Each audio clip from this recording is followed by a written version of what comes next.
terkasih, kebanyakan dari kita merasa nyaman, merasa senang ketika berbicara tentang kasih Tuhan di dalam kehidupan kita. Mungkin saat kita mendapatkan rezeki, saat kita lulus, saat kita mendapatkan keuntungan tertentu atau kesehatan dan situasi-situasi baik lainnya. Tapi kita juga rupanya tidak suka hal ini menjadi terlalu pribadi. Ada hal-hal yang mungkin pada tingkat tertentu kita tahu bahwa hal ini tidak terlalu menyenangkan. Kita tahu betapa egoisnya hidup kita, betapa terlukanya dengan situasi-situasi yang seringkali mungkin menerpa kehidupan kita. Ada kegagalan, ada sakit penyakit, ada situasi-situasi yang membuat kita terasa pedih dan kita mengalami kelemahan.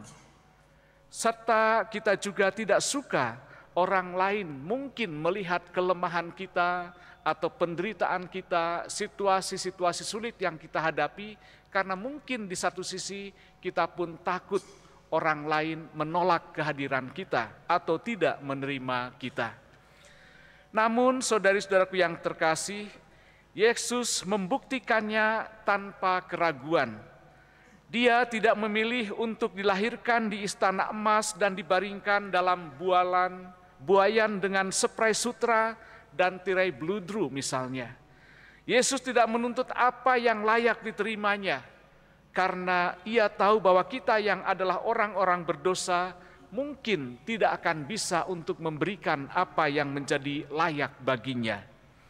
Sebaliknya, dia merendahkan dirinya sendiri, dia memilih untuk dilahirkan di tempat yang dingin, lembab, bau, yang digunakan para gembala sebagai kandang dombanya di waktu malam. Lalu pertanyaannya, sekarang mengapa Yesus memilih tempat yang tidak menyenangkan untuk tempat tinggal pertamanya di bumi atau di dunia ini? Itu semua terjadi hanya karena dia mau berusaha memberitahu kita bahwa dia benar-benar mengasihi kita.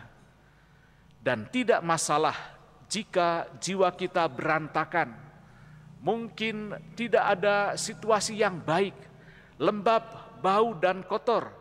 Dia tetap masih mau datang dalam kehidupan kita. Dia masih mau untuk mencintai kita.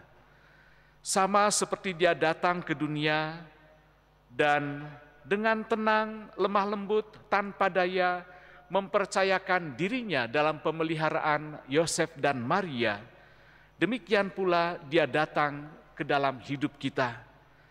Dia pun dengan tenang, lembut, dan tanpa daya mempercayakan dirinya kepada kita. Saudari-saudaraku terkasih, Tuhan ingin memerintah hati kita karena dia tahu bahwa dia adalah Raja yang baik daripada kita, lebih baik daripada kita. Tapi dia tidak akan memaksa untuk masuk. Sebaliknya, dia mengundang kita, dia mau menjangkau kita, dia mempercayai kita, dia menjadikan dirinya lemah, sehingga menjadi kekuatan bagi kita. Setiap kali kita menyambutnya, khususnya dalam perayaan Ekaristi ini, ketika kita menyambut Komuni Kudus, ia menatap kita dengan tatapan mata yang penuh kemurahan dan semangat seperti ia memandang ibundanya Maria. Dia ingin menaklukkan dunia, tapi dia tidak mau melakukannya sendirian. Dia ingin memberikan pengampunan, harapan, dan makna kepada semua orang di sekitar kita yang menderita dan mencari, namun dia menolaknya untuk melakukan sendirian. Sebaliknya, saat ini sama seperti 2000 tahunan yang lalu, dia juga menyerahkan dirinya kepada kita.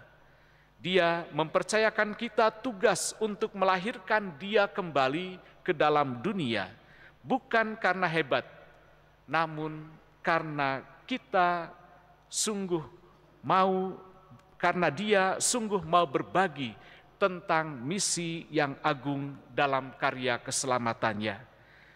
Dia tentu senang kita berada di sini, dan dia berharap kita akan memberinya satu-satunya hadiah yang benar-benar Dia inginkan. Hadiah apa itu? Hadiah ketika kita sungguh mau menghadirkan komitmen baru kita untuk menyebarkan kabar baik keselamatan kepada semua orang di sekitar kita. Sebuah komitmen yang kita penuhi dalam aktivitas kita sehari-hari melalui cara hidup kita, perkataan dan perbuatan kita. Dia sangat ingin kita memberinya hadiah itu karena Dia mencintai kita tanpa batas. Dan Dia tahu bahwa jika kita memberikan kebahagiaan kepada orang lain, kita pun akan menerima lebih banyak dari apa yang kita duga. Maka saudari-saudaraku yang terkasih, pada malam Natal ini, mari kita mengundang Maria dan Yosef untuk menggandeng kita, meraih tangan kita, dan menuntun kita untuk menjumpai Yesus. Biarkan mereka menarik kita ke dalam keheranan dan kekaguman mereka atas kerendahan hati penyerahan diri Allah. Dan kita menyadari bahwa mereka juga menarik kita ke dalam keluarga Allah dengan cara yang baru.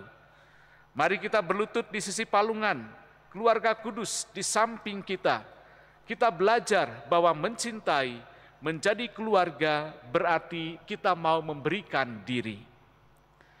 Di zaman dulu dalam kehidupan bangsa Israel, para gembala sering dipandang sebagai orang luar. Orang-orang yang lebih rendah, yang pekerjaannya selalu menjadikan mereka dianggap najis, dan oleh karena itu mereka dianggap tidak layak untuk beribadah kepada Allah di bait suci. Tetapi justru kabar baik pertama kali diberitakan kepada mereka yang dikesampingkan oleh orang lain. Mari kita juga menempatkan diri kita di antara para gembala dan mendengarkan pesan para malaikat. Kita menyaksikan perubahan reaksi mereka dari ketakutan menjadi kegembiraan yang tak terbanding. Mereka telah dipilih oleh Tuhan untuk menjadi orang pertama yang mengenali Dia yang telah datang.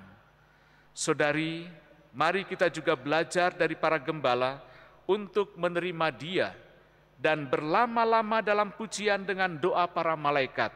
Puji Tuhan. Pada hari Natal dan pada setiap misa, Yesus menjadikan dirinya sebagai anugerah yang tidak akan pernah hilang, yang akan selalu ada di sisi kita. Itulah betapa besar kasih-Nya kepada kita.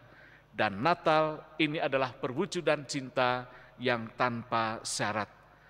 Saudara-saudariku yang terkasih, selamat Natal, selamat merayakan kelahiran baru dalam kehidupan kita.